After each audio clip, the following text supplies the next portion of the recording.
Hello, আসসালামু আলাইকুম। সবাই কেমন আছেন? আমি আলহামদুলিল্লাহ আপনাদের দোয়ায় ভালো আছি। তো দেখুন আজকে কোথায় আসলাম? Cox's Bazar rail station.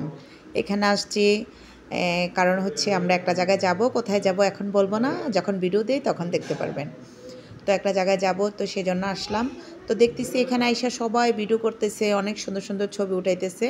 আর এখানে এত সুন্দর একটা জায়গা আছে, মানে ঝিনুকের ভিতরে মুক্তা দিয়ে আর কি জায়গাটা।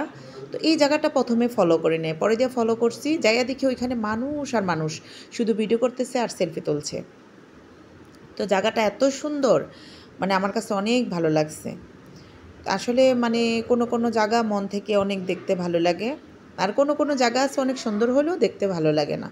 তো জায়গাটা আসলে অনেক ভালো লাগছে, তো আলহামদুলিল্লাহ। তো ওইখানে গেলাম, তো ওই যে ঝিনুকের কাছে আসলাম, মানে আইসা তো আমি পারতেছি না যে ওই ঝিনুকটার কাছে চলে যাই। ঠিকই যদি এখানে স্পিড বোট বা নৌকা থাকতো, আমি এই ঝিনুকটার কাছে চলে যাইতাম। এটা একটা সুইমিং পুলের মতো সিস্টেম। আসলে এটার সিস্টেম কেমন সেটা আমি জানি না। আমি আর মানে এখানে আসি নাই, এই লাইফের ফার্স্ট টাইমে এদিকে আসছে। আমি আসলেও এটা সম্পর্কে বেশি একটা জানি না, যে এটা কি সুইমিং পুলের মতো না এটা আসলে কি পুষ্কুনির মতো না কি, এটা আমি জানি না। কিন্তু ডিজাইনটা হচ্ছে সুইমিং পুলের মতো।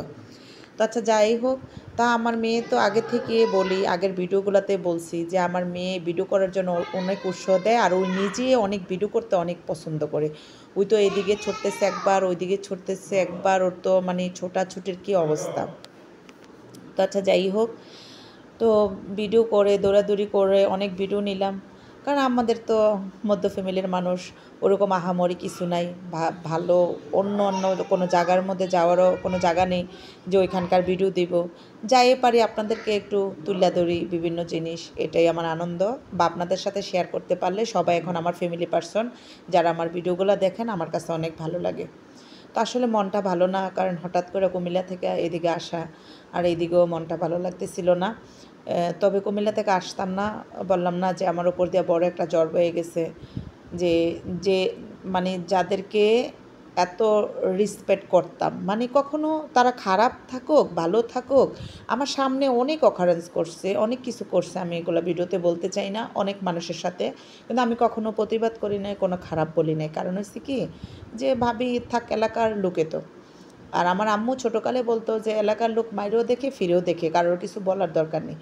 সেজন্য অনেক কিছু দেখতাম। যেমন আমার বাসায় ভাড়া দিছি, ওই ভাড়াটিয়ার আপন চাস্তো ভাই, যে ছেলেটা যে চাঁদা চাইছে, বা ওই ছেলেটার জন্য বাড়ি ছাড়া হয়েছি। তো ওই ছেলেটা রাত্রের 2:30 বাজে আমাদের এখানে মেয়ে নিয়ে ঢুকছিল, আরও কয়েকজন লোক, আমি নাম বলতে চাই না। আর আমি চাই নাই যে ওদের সাথে একটা বিরোধতা হোক, কারণ আমার ভাইয়া বাবা আমেরিকাতে থাকে, আর ওই ভাইয়ারাও সবাই যার যার কাজের মতো সে থাকে। সবাই যে জায়গায় কাজ করে ওয়াইফ নিয়ে সেই জায়গায় থাকে, বাসায় কেউ থাকে না। শুধু আমার মা থাকে আর আমার একটা নানু থাকে। কারণ হচ্ছে আমার নানুর ছেলে নাই। তো আমি বড় হওয়ার পরে একদম ছোটো থেকে আমার আব্বু আমার নানুরে নিয়ে আসছে আমাদের বাসায়। ছেলের মানে মা বানাইয়া আমার আব্বুরে ছেলে ডাকতো। আমার নানু অনেক আদর করে এখনও। এই যে আমার নানুর 115 বছর বয়স, মাশাল্লাহ, আমার নানুরে এখনও আমার আব্বু পালে। আপন ছেলেমেয়েরাও তো আজকাল কেউ কারোর পালতে চায় না, বা ভাই বোন আত্মীয় স্বজন কেউ কারো দেখতে চায় না, কিন্তু আমার আব্বুয়ে এখনও আমার নানুরে পালে, অনেক শ্রদ্ধা করে। যে আমার আব্বু যদি আমেরিকা থেকে আইসে আগে আমার নানুরে সালাম করবে, কারণ আমার আব্বুর তো মা নাই, সেই জন্য আমার নানুরে মায়ের মতো দেখে।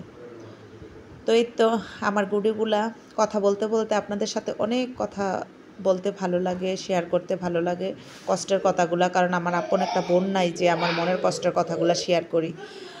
আর সবার সাথে তো মনের কষ্ট শেয়ার করা যায় না, কারণ আজকাল কথা নিয়ে মানুষে হাসাহাসি করে, পাবলিসিটি করে।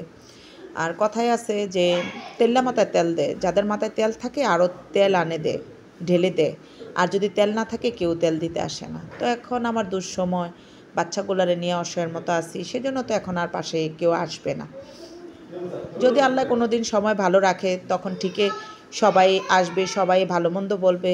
তো বলুক, আমি তখন, যারা এখন আমারে খোঁজ নিচ্ছে না, তখন যদি তারা আসে, আমি ফালাই দিব না, কারণ আমি মানুষটা এরকম।